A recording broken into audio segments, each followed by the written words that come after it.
Good afternoon, everyone, and welcome.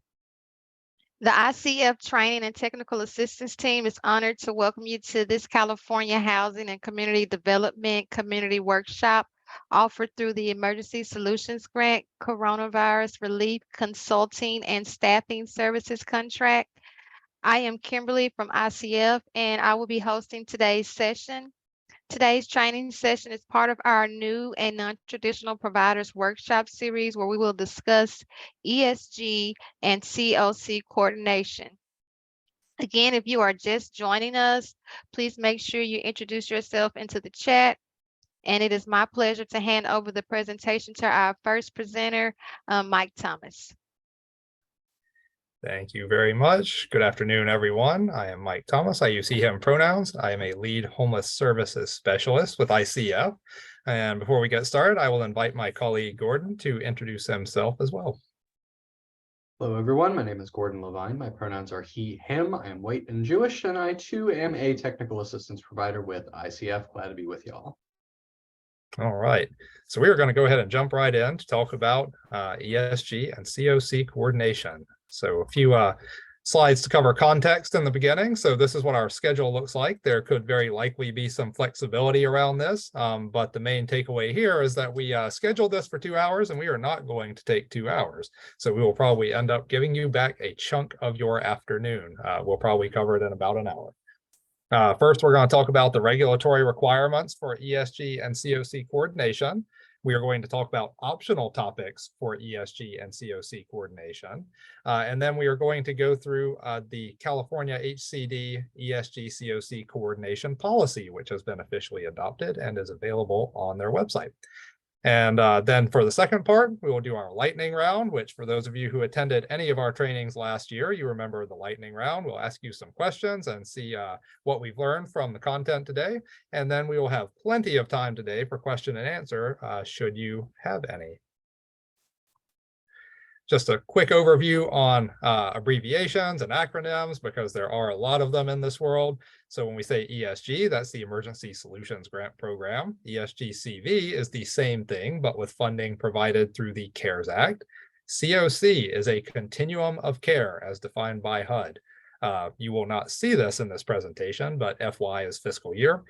CA HCD, that is the California Department of Housing and Community Development, likely the primary ESG recipient passing funds through to you if you're in this webinar.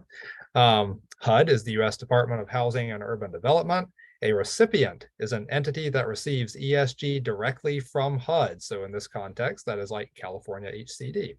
A subrecipient is a local government entity or nonprofit that receives ESG from a recipient. They are also sometimes called grantees.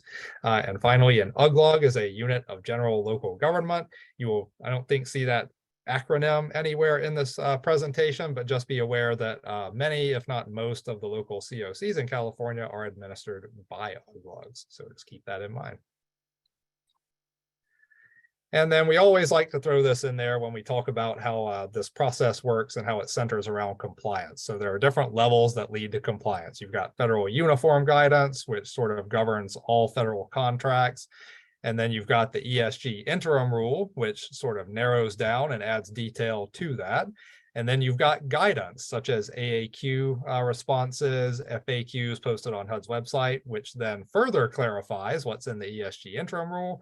And then finally, you have local policies, which must be compliant with everything above that, and they drive what you do locally. So it is built in layers.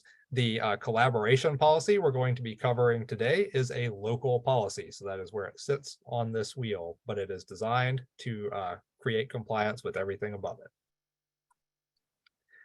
So the first thing we'll talk about is the coordination requirements. So what do the regulations say have to be done?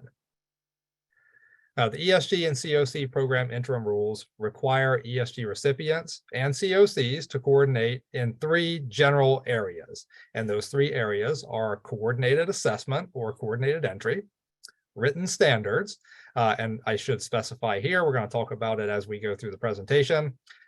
There are ESG written standards defined by the ESG program interim rule. There are CoC written standards defined by the CoC program interim rule. When we talk about coordination, we're thinking to some extent about both of those, but primarily we're thinking about ESG written standards here. Planning and reporting for the ESG program is the third category. So we're thinking performance measures and things of that nature. And we're going to talk about applicability here too. So what does this apply to? These requirements apply to the California HCD annual ESG programs and subrecipients of that. So we're talking about the regular annual allocation of ESG that California HCD receives.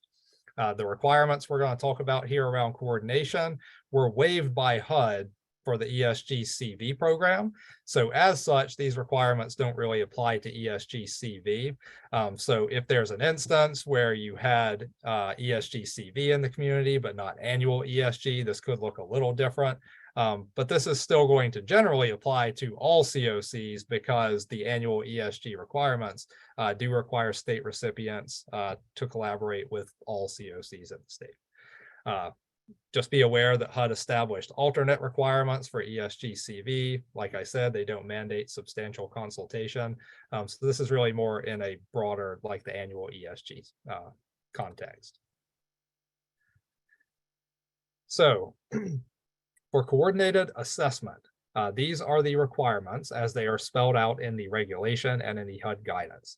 Each ESG funded program or project within a COC's geographic area must use that COC's coordinated assessment system. It's often called coordinated entry. So any ESG project in the COC must use its coordinated assessment system, which the COC is required to have. California HCD or its subrecipients must work with the continuum of care to ensure the screening, assessment, and referral of program participants is consistent with the ESG written standards that are required by the ESG program interim rule. HCD must describe each COC's coordinated assessment system in the ESG specific section of its annual action plan. And each COC, so the things I talked about above here, those first three bullets, those are requirements of ESG recipients. This last one is a requirement of COCs. It's from the CoC program interim rule. Each COC is required to consult with California HCD to establish and operate a coordinated assessment system that provides an initial comprehensive assessment of the needs of individuals and families for housing and services. So the important takeaway, I think, there on that fourth bullet is that you can see it is a two-way street. There is required to be a dialogue between the ESG recipient and the continuum of care, and that dialogue is mandated by both the ESG program interim rule and the CoC program interim rule. It exists in both places. Coordination on written standards. This one is pretty simple. There is one bullet here, and it is from the CoC program interim rule. Each continuum of care is required to consult with California HCD to establish and consistently follow written standards for providing continuum of care assistance. And then finally, coordination requirements around planning and reporting for the ESG program. So from the ESG program interim rule, HCD is required to consult with each COC. That's each one, according to the guidance, that's each COC in the state, to determine how to allocate ESG funds, to develop performance standards for projects and activities assisted with those funds, and to evaluate the outcomes of projects and activities assisted with those funds, and develop funding policies and procedures for the administration and operation of the COC's HMIS.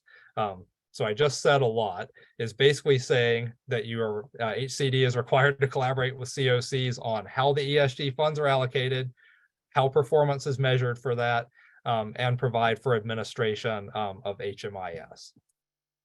In the annual action plan, HCD must describe its consultation with each continuum of care in addressing topics identified in the policy. And again, the policy is posted on the website. This is not of a lot of concern to subrecipients, but just be aware that what HCD does to address these things must be described in the annual action plan. In the ESG specific portion of the Consolidated Annual Performance and Evaluation Report, otherwise known as the CAPER, HCD must include in a form prescribed by HUD the number of persons assisted, types of assistance provided, and project or program outcome data measured under the performance standards developed in consultation with each CoC. There are usually two places that this shows up in the caper. There is a place where it shows up in a narrative portion for goals developed specifically for the annual action plan. And then there are uploads from the HMIS system into Sage that all subrecipients must complete. Each continuum of care must consult with HCD on the plan for allocating ESG program funds, reporting on the performance of ESG funded projects, and evaluating the performance of ESG funded projects. You'll notice that sounds very similar to what I said before. The difference on this bullet is that this is from the CoC program interim rule. So this is another thing where it's a two-way street. It's a dialogue because this requirement exists in both the ESG program interim rule and the CoC program interim rule. And then each CoC must evaluate the outcomes of projects funded under the ESG program and the CoC program in its jurisdiction and report those to HUD. So again, we're looking at performance monitoring there.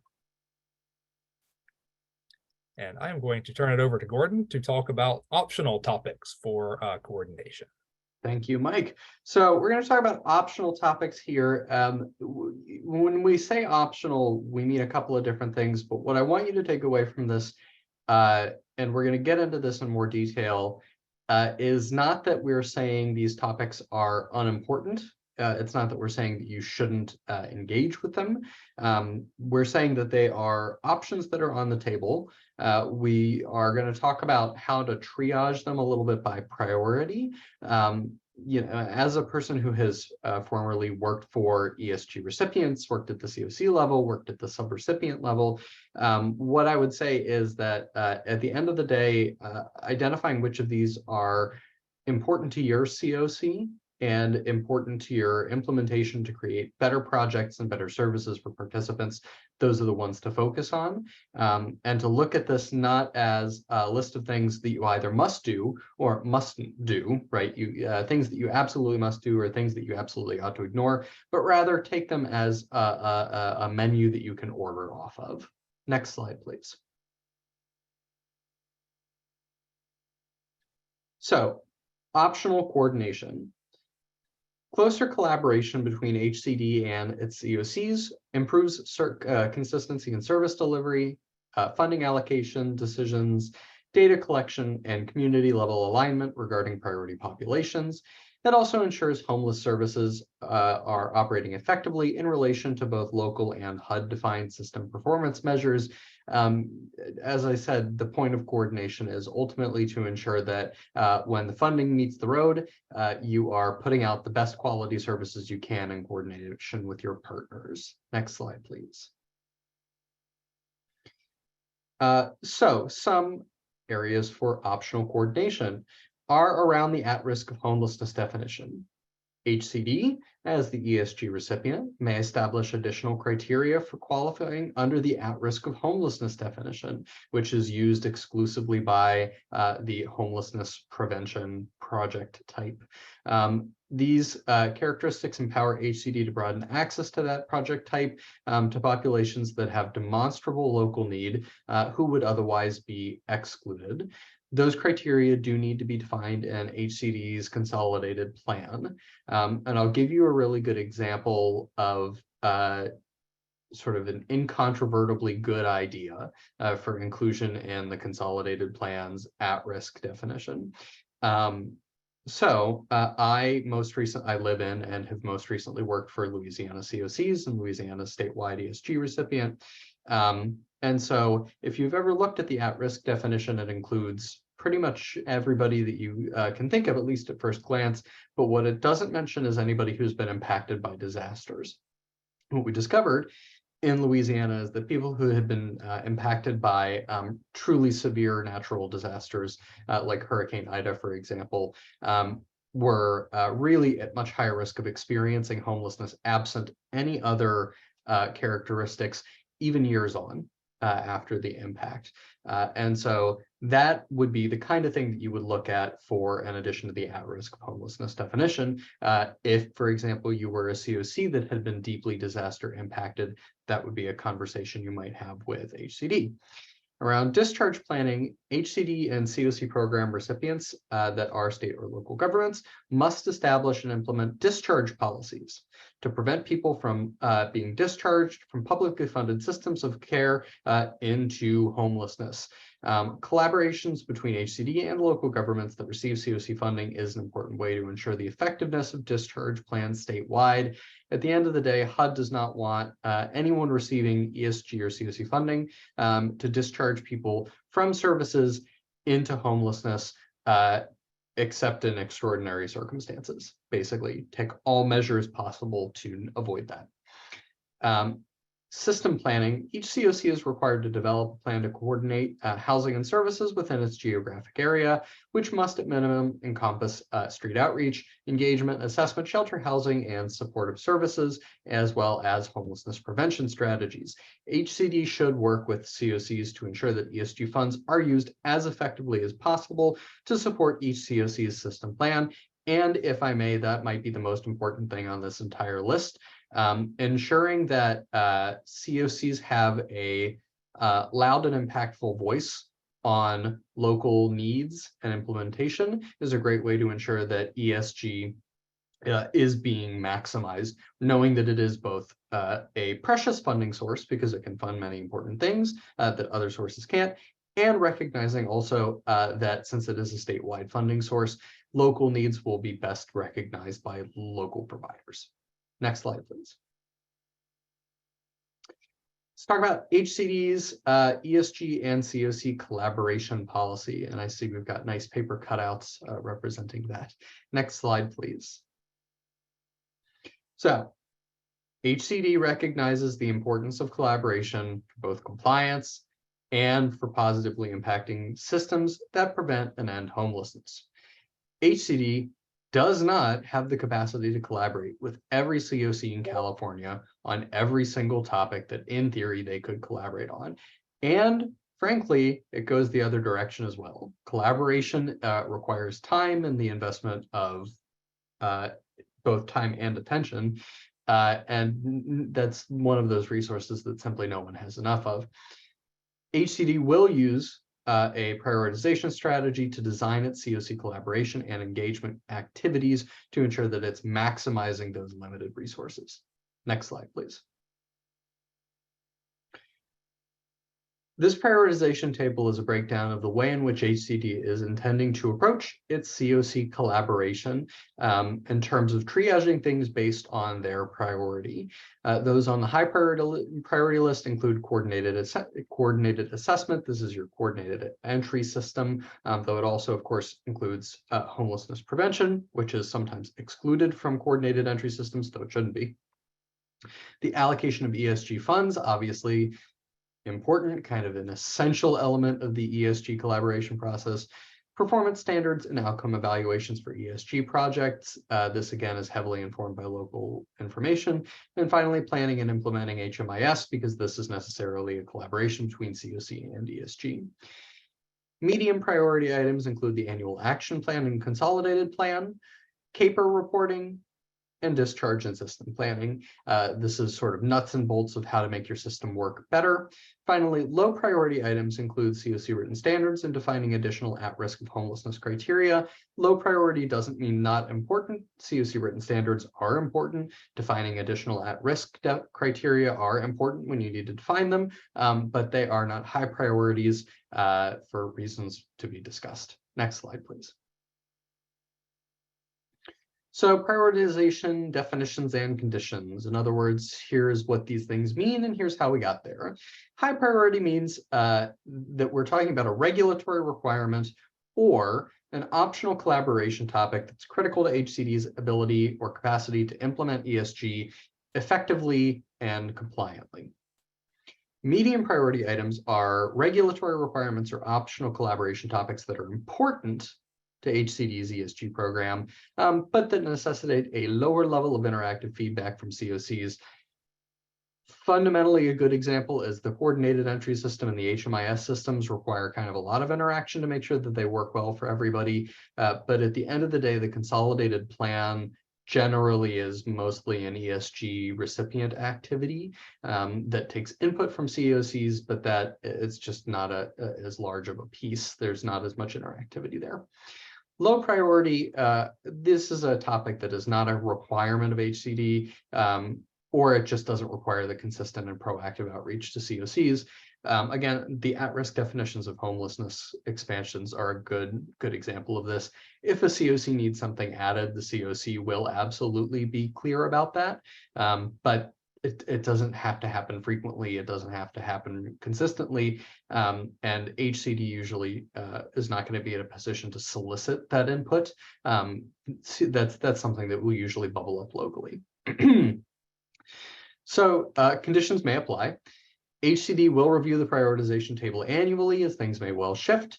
HCD reserves the right to amend it at any time, as things may well shift. The prioritization table really defines the minimum level of effort necessary for a given topic, and HCD may, at its discretion, escalate engagement on a given topic or with a given COC without amending its policy. The policy is a map, it's not the territory. And again, I keep harping on it, but the at-risk definition stuff is a good example of a topic that is low priority, but in the right situation can get escalated very quickly.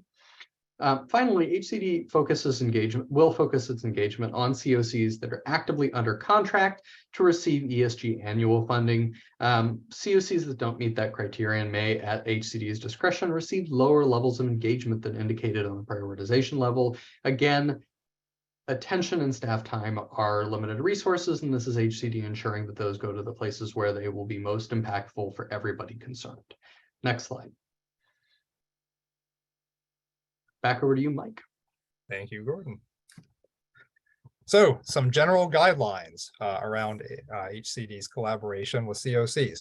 HCD will, to the maximum extent possible, coordinate internally and with other state-level partners in its COC outreach efforts to increase efficiency and prevent duplication of effort.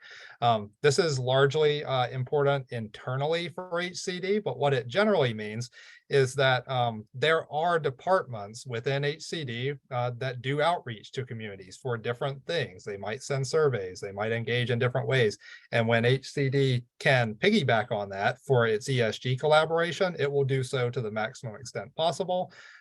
That's important to you at the community level because it means you won't have HCD reaching out to you 3 times when they could reach out once. So it's meant to create increase efficiency, prevent duplication of effort, and as Gordon said, staff time is limited and precious, and so it helps keep the burden as low as possible. HCD will, to the maximum extent practicable, leverage existing venues, and we're talking about things like CoC membership meetings, annual action plan listening sessions, office hour sessions. Those will be continuing into the future. HCD will use those to solicit CoC feedback. So again, this is about increasing efficiency. If there is an existing venue in which feedback can be meaningfully collected, HCD will seek to take advantage of that rather than create something new. HCD may, at its discretion, seek individualized engagement from interested parties in any given COC when such engagement may increase equity or otherwise facilitate collection of critical feedback on topics identified in the collaboration policy. So what that means is if HCD sends a survey or requests feedback from a particular COC, and they only get that feedback from, say, a couple of members of the COC's governing board. HCD, if they think that there is a place they can get meaningful feedback outside of that, so say that there is a culturally specific organization operating in that COC that they have not heard from, HCD may choose to reach out directly to that organization to seek feedback on the given topics at hand.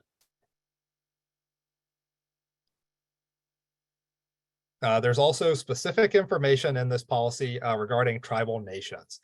First and foremost, and incredibly important here, HCD recognizes the sovereignty of tribal nations and seeks to engage directly with them as a critical aspect of its COC collaboration practices. HCD expects COCs that receive funding for homeless response through them to actively include tribal nations and tribally designated housing entities inside of and or adjacent to their geographic areas in planning, design, and implementation of the local homelessness response system so as to incorporate their needs. When collaborating with a given CoC, HCD will directly solicit feedback from tribal nations and tribally designated housing entities that are inside of and or adjacent to that CoC's geographic area. And they will do that using the same prioritization and engagement techniques. So when HCD reaches out to a CoC, there's a tribal nation there. They are also going to reach out to that tribal nation. HCD may, at its discretion, engage independently with tribal nations and tribally designated housing entities outside of the CoC collaboration process that is prescribed by this policy in order to obtain feedback on collaboration topics that are identified within the policy. And that really ties back to recognizing tribal nations as sovereign entities and making sure that we are respecting the government-to-government relationship that exists there, because that looks different than a government to CoC relationship in many cases. So again, it all goes back to making sure that tribal nations are getting what they need based on this policy. Collaboration practices. So we talked about the prioritization table and we talked about the definitions associated with it. What does it actually mean? What's going to happen with those different levels of topics, right? So for high priority topics, HCD will pursue collaboration through multiple venues and encourage active dialogue for high priority items. So if it's high priority, there's going to be a lot of outreach and there's going to hopefully be a meaningful dialogue. For those high priority topics, HCD will at least annually send a survey to collect feedback on those items. That could be piggybacked on another survey if there's one going out, so just keep that in mind, but that'll happen at least annually. HCD will hold an ESG office hours spotlight session at least once annually for each high priority item. So for every high priority item that you saw on that table, there will be at least one office hours session that focuses on that item, and it will be designed to solicit CoC feedback during the session. HCD may, at its discretion, facilitate listening sessions, focus groups, or other gatherings. Those could be in person, they could be virtual. It's at HCD's discretion, but those will be to collect feedback and possibly to clarify previously gathered feedback related to high priority items. So an example there is if a survey goes out and there is a lot of disparate feedback from different CoCs on a given topic, HCD may choose to hold a listening session or some other type of interactive session to clarify what CoCs actually need related to that item. HCD will perform proactive outreach to seek engagement from non-responsive CoCs for high priority items. So CoCs, what that means is if you get that survey and you don't respond, HCD is going to prod you and ask for a response on those items because they are high priority. And then where feasible, HCD will solicit feedback from CoC membership, especially recipients and subrecipients of federal funding for homelessness response, in addition to CoC leadership. So that kind of goes back to, CoC leadership feedback is incredibly important. There are also other people and organizations within the CoC who have important feedback to provide as well. For medium priority topics, so the ones that were in the middle of the table, HCD will at least annually survey CoCs to collect feedback on those, just like the high priority topics. HCD may, at its discretion, seek individualized feedback from select CoCs, either in person, virtually, or via email. So it's similar to the high priority topics in that HCD might seek individualized feedback to clarify what they're getting from the survey, but it's more at their discretion for the medium priority topics. HCD might decide that they have the time and capacity and want to follow up on a medium priority topic in a given year if it's important that year.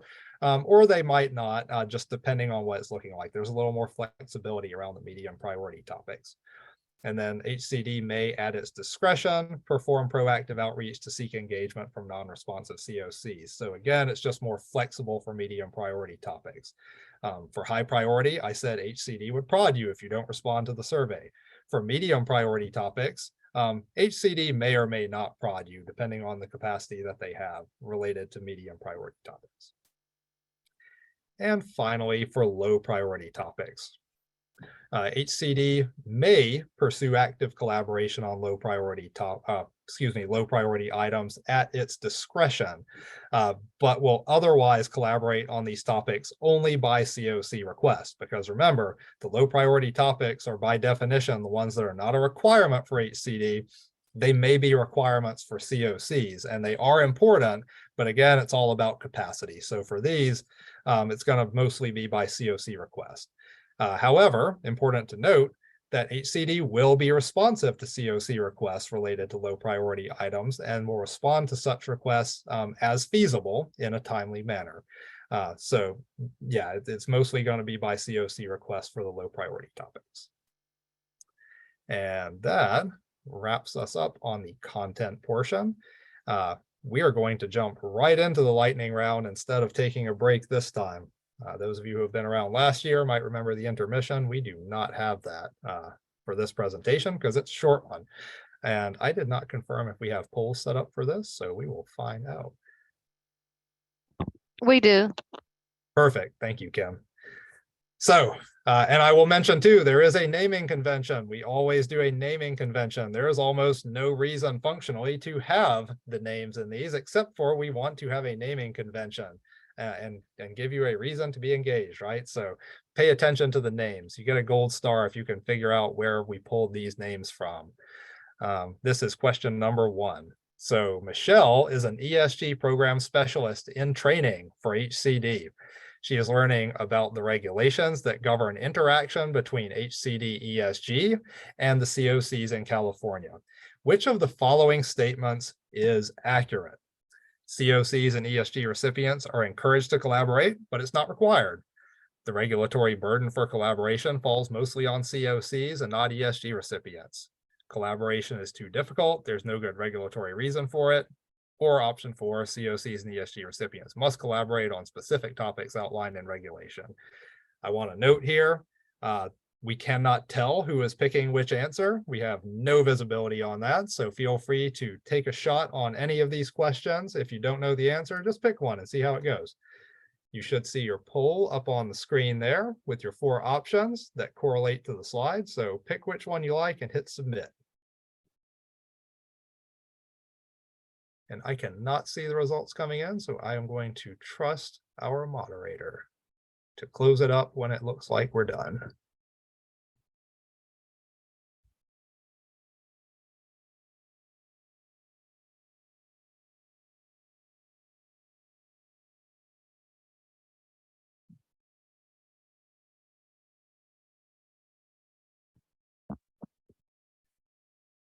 Mike, is the poll showing? Can they see the poll? I can see the poll. Yeah, I can see it too.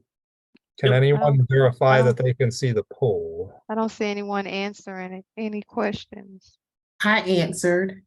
I see it being answered. Oh, you see it being answered, Chris? Yeah, I think you can close it. Okay.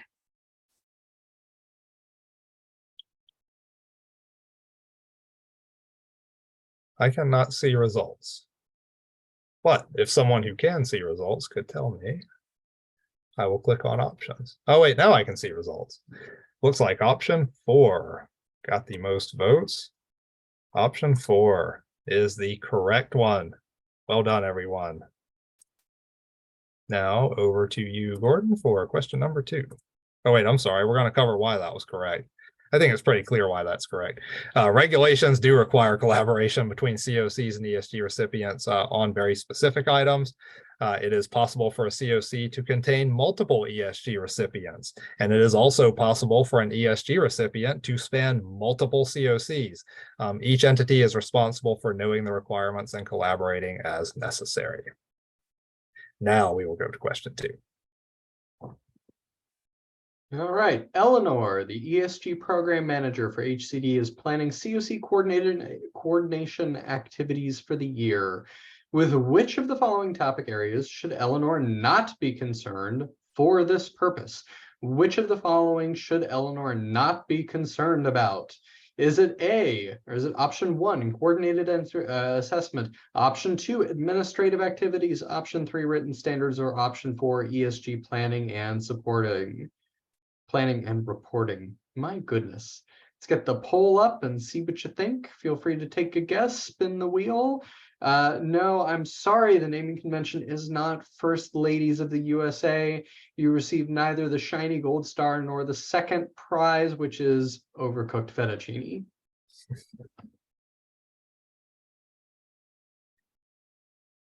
Interesting guess, though. In pre-discussions on this topic, I did guess the topic. Mike was our developer on this one, and I did guess our naming convention. And I had 2 guesses, and I went with, having seen the full scope, I went with the correctier one. But when I got to this slide, I obviously went down an Eleanor path and just skimmed straight off of First Ladies of the United States. Absolutely should have gone there first, but just skimmed straight off of it. Michelle and Eleanor skimmed straight off it. So the question 1 is still up, but the options are the same. So still options 1 through 4. We'll try to get those polls straightened out for the next one. Yep. So go ahead and plonk in your votes according to the option numbers. And we will, and don't worry about the text on the poll in front of you. Use the text on the slide.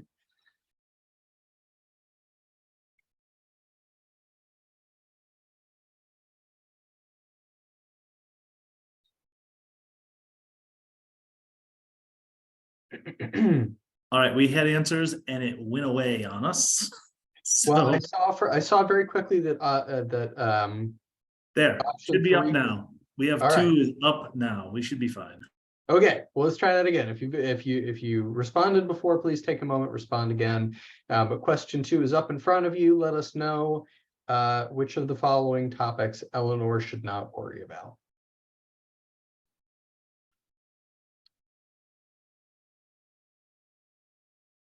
Option 5, pizza party was excluded on the basis that pizza is not eligible under ESG, except for the times that it is.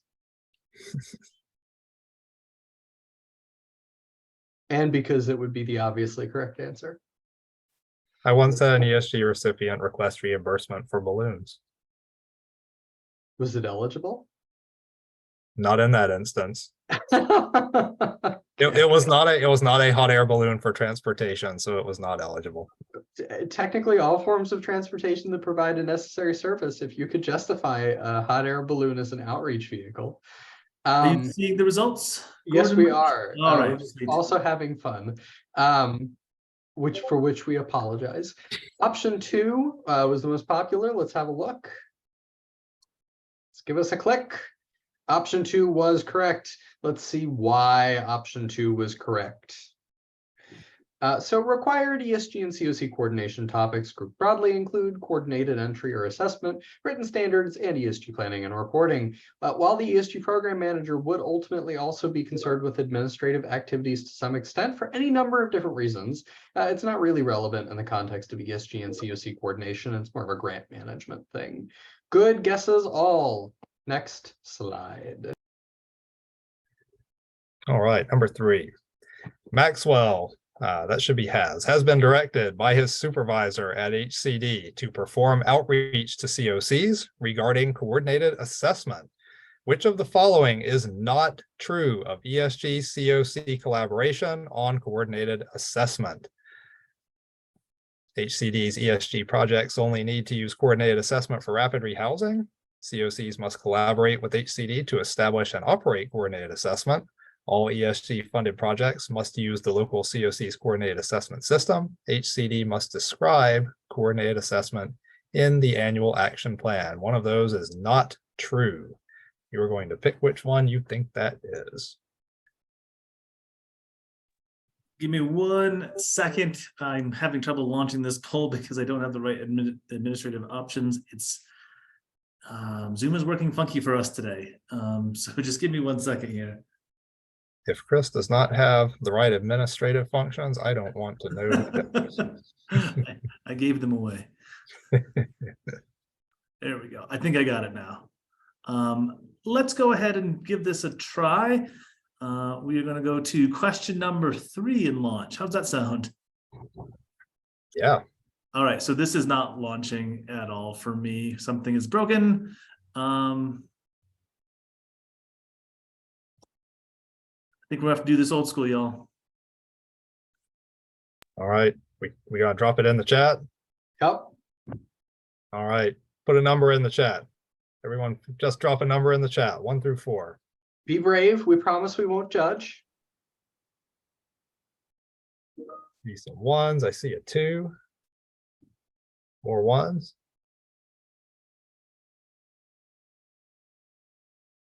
1s. I'm gonna say that our consensus so far seems to be 1. So let's take a look at that. 1 is the correct answer. Nicely done. All projects funded by HCD ESG must, in all caps, work with the local CoC's coordinated assessment system. This will likely look more straightforward for rapid rehousing projects, but there are important efficiencies that can help more effectively end homelessness when street outreach, emergency shelter, and prevention all work in concert through the coordinated assessment system. So as Gordon mentioned earlier, specifically for prevention, it doesn't always go through coordinated assessment, but it should be working with coordinated assessment. The CoC is required to coordinate with ESG recipients like HCD when developing coordinated assessment, and HCD must describe how its projects use coordinated assessment in the annual action plan. On to question 4. All right.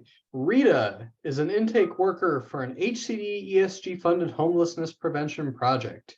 She is interested in serving households that qualify as at risk of homelessness based on additional criteria not specifically included in the HUD at risk definition. Which of the following needs to be true in order for Rita's organization to qualify households as at risk using additional criteria not included in the HUD definition? Is it option 1, Rita's local CoC may define additional criteria in its written standards? Option 2, Rita's agency may define additional criteria if they are evidence-based. Option 3, is it additional criteria must be approved in the HCD consolidated plan? Or option 4, is it HUD must publish additional criteria for prevention? And I see our poll is up, so go ahead and respond through the poll. And I see that Sarah Theobald has indeed won our gold star. Mr. Mike Thomas, would you like to describe the gold star or drop it in the chat at your discretion? Yeah, let me see if I can find a gold star to drop in the chat. I think there must be a gold star around here somewhere. There we go. Gold star. There you go. I'll probably just hold on to this overcooked fettuccine. Doesn't seem like there's a big market.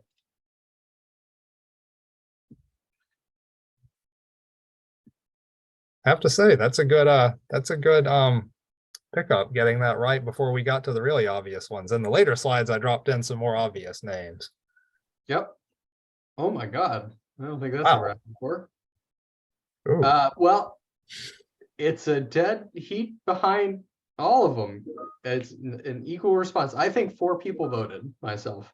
But we had an equal response for all of them. So let's click them all and see which one's right. Option 1. Nope. Option 2. Nope. Option 3. There we go. That looks right to me. All right, let's have a look at why. HCD may, as I mentioned 17 times this presentation, define additional criteria for qualifying under the at-risk of homelessness definition in its consolidated plan. These characteristics empower HCD to broaden access to ESG-funded homelessness prevention to populations with demonstrable local need that would otherwise be excluded. In theory, I should add that HUD could expand that definition, though that requires something far beyond the scope of what can be done in California.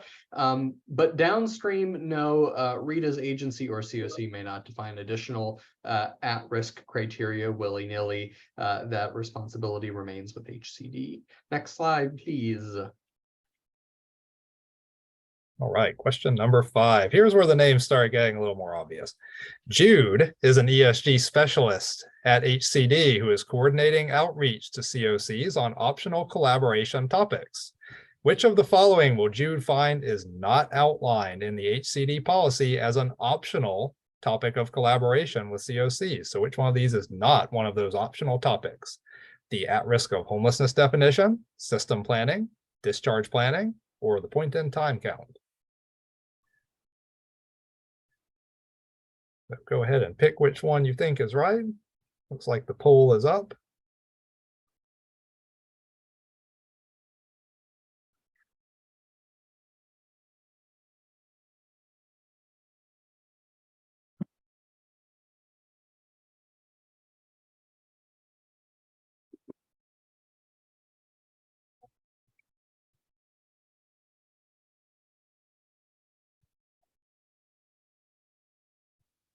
Ooh, look at that. We have an even split between options 1 and 4 as the most popular. So I am going to do those in that order. Option 1. Nope, sorry. Option 4. That's the one. Option 4 is the one that is not outlined in the policy, at least not in this specific policy. The point in time count is not outlined in the ESG policy as a topic of collaboration with COCs.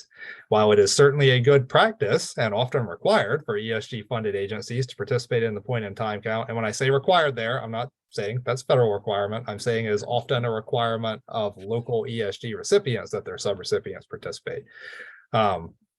But while it is a good practice and sometimes required for ESG funded agencies to participate in the point in time count, the process by which that happens is defined by the local COC. So the COC is the one designing the point in time count process locally. HCD does not participate in development of each COC's pit count methodology. Again, that is a COC responsibility.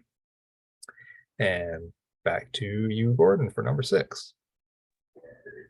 All right, thank you. As I did just drop in the chat, COCs can, this is apropos of nothing, COCs can theoretically also require ESG subrecipients to participate in the pit count using one of several different mechanisms, including making certification for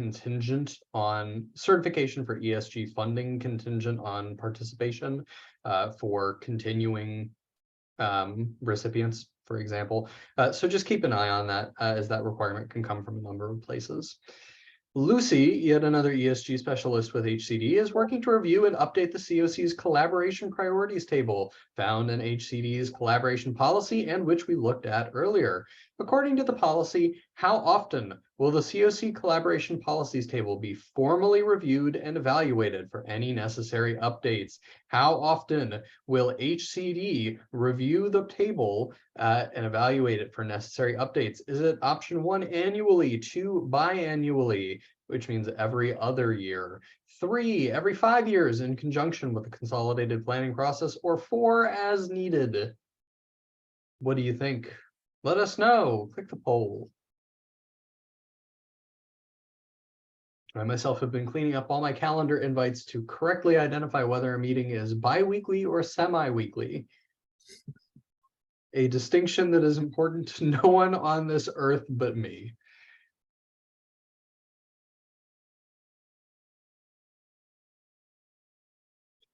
We have yet another dead tie between options 1 and 4. Let's have a look. Just want to note that I had a hard time making super tricky questions because I am known for my penchant for evil questions, but those are the exact 2 options that I thought people would trip up on this one. And there's an important nuance. Option 1 is the correct answer. There's an important nuance as to how the question was asked that explains why. Yep. All right, let's have a look.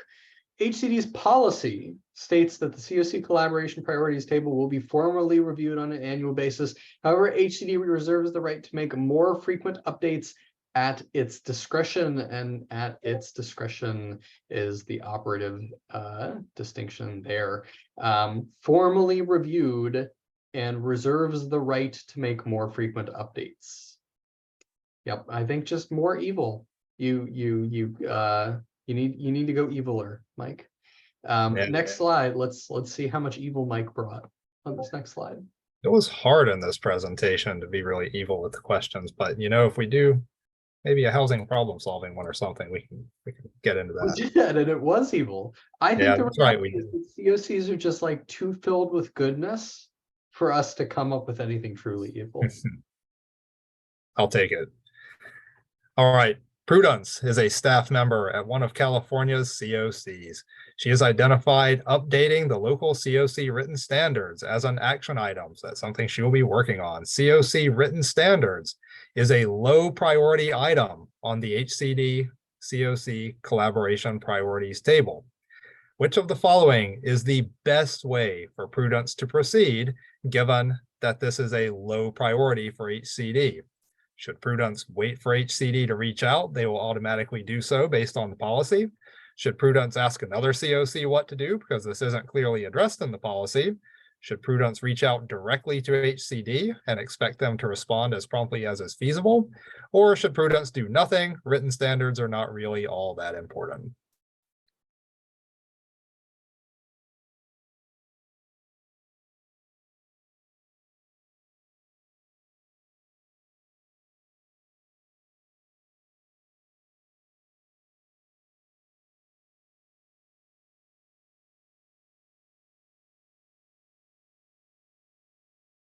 Oh, Jerry. Oh, Jerry. I'm sorry to tell you that the theme was already guessed by Sarah Theobald, and as we've established, the first prize was a gold star, but the second prize was overcooked fettuccine. And so you, my friend, today have won some unhappy pasta. But you are correct. Congratulations on that. Sorry, Mike, take it away. I was just thinking, by the time that fettuccine gets to California from Louisiana, it's not going to be in good shape. That's not in good shape now. Option 3, that is correct. Nicely done, everyone. That is the right answer. Prudence should reach out directly to HCD and should expect a response as quickly as is feasible for HCD based on their capacity at the moment. This is clearly defined as the collaboration practice in the policy for low priority items. Written standards are incredibly important for COCs, and collaboration with ESG recipients is an excellent way to ensure consistency across funding sources and across providers. And back to you, Gordon, for I think this is our last one. All right. Rocky is a lead staff member for a different California COC. Rocky received an annual survey from HCD regarding high priority collaboration items. Rocky did not respond to the survey, and now he keeps getting emails from HCD asking him to do so. What should Rocky do? Should he, option 1, ignore it, they'll stop eventually? Probably true. Option 2, stop being evasive and answer the survey. Option 3, forward the survey to someone else in his organization. Option 4, reply and ask HCD to stop. Which of these is the correct course for Rocky? Rocky is a raccoon, so he might be a little unpredictable. Yeah, my understanding is that he takes it easier than other COC leads. Also highly invested in California's renowned wine supply. Might be out of Sonoma. All right. The universal response was option 2. Let's have a look.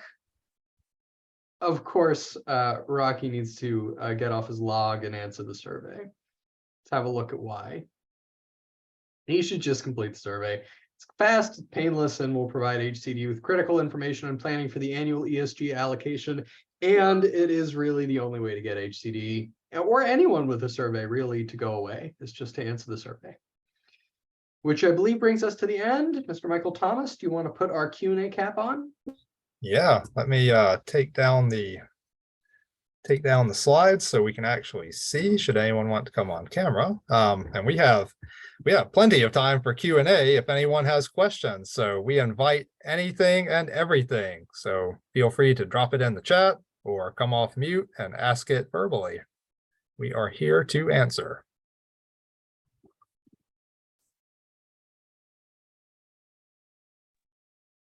Well, I must admit I was not expecting a rush on the Q&A box on this one. Yeah, that is true. Yeah. That's an interesting topic, though. ultimately this collaboration policy, if I can riff while folks are maybe thinking of things that they might be interested in hearing about CoC and ESG collaboration. I said earlier that I've done this one from every side you could do it, from the project level or the sub-recipient level, the direct recipient level, the recipient level, and the CoC level. And, credit very much where it's due.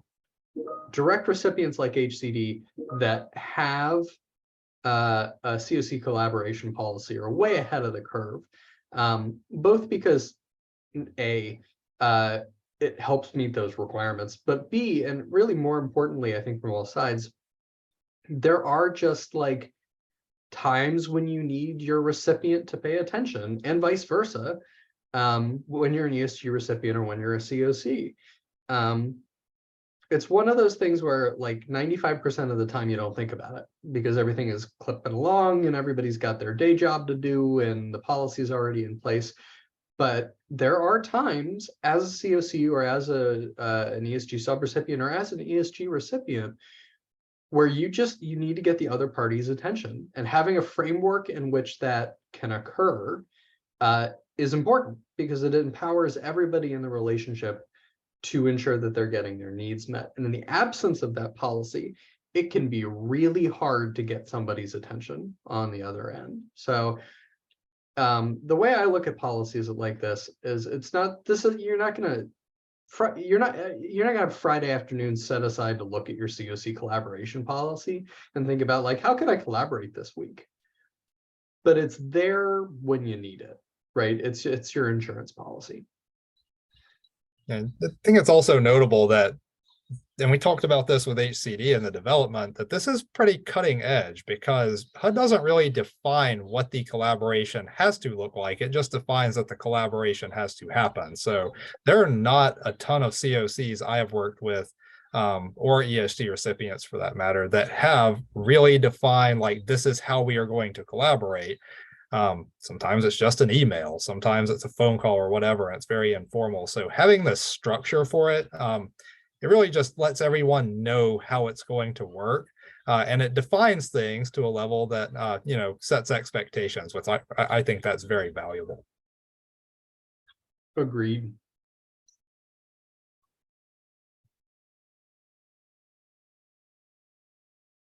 All right, well, I don't see any reason to drag it out if nobody has anything they want to say about CoC collaboration. Do you, Mike?